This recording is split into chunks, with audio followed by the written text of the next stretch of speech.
দুর্দান্ত স্বাদের আজকে একটা গরুর মাংস রান্না হচ্ছে বাসায়। চলেন দেখি। আসসালামু আলাইকুম। এস এন রোজি কুকিং চ্যানেলে সবাইকে স্বাগতম।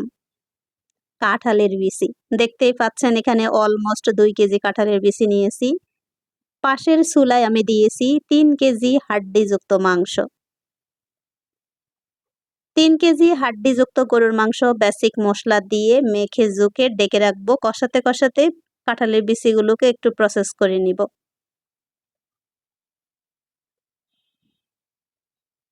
ওফ, সুন্দর একটা স্মেল বের হলো। আমি এখন 5-6টা কাঁচামরিচ দিয়ে দিচ্ছি। গরুর মাংসের স্মেলটা সবার কাছে এত বেশি প্রিয়, আর এই মাংসটা সবার কাছে অনেক বেশি প্রিয় খাবার, এটা সবাই জানি।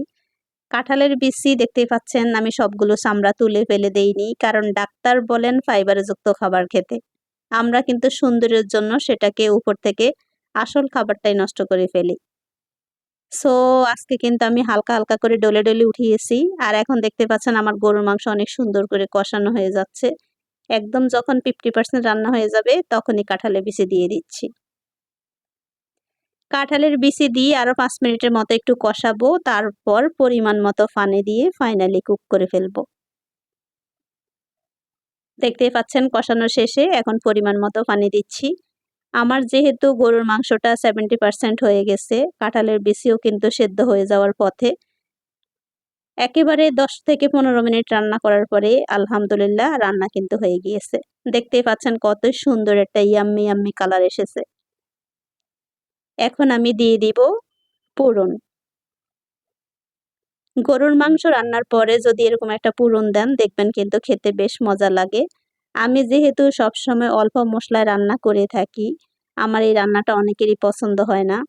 তবে মশলাযুক্ত খাবার এটা কি বডির জন্য কতটা ক্ষতিকর সেটা কিন্তু সে বুঝতে পারবে না যারা খাচ্ছেন অনেক বেশি মশলাজাত খাবার। যাই হোক, তারপরেও আমার আজকের এই রান্নাটা কেমন দেখতে হয়েছে সেটা বলবেন কিন্তু।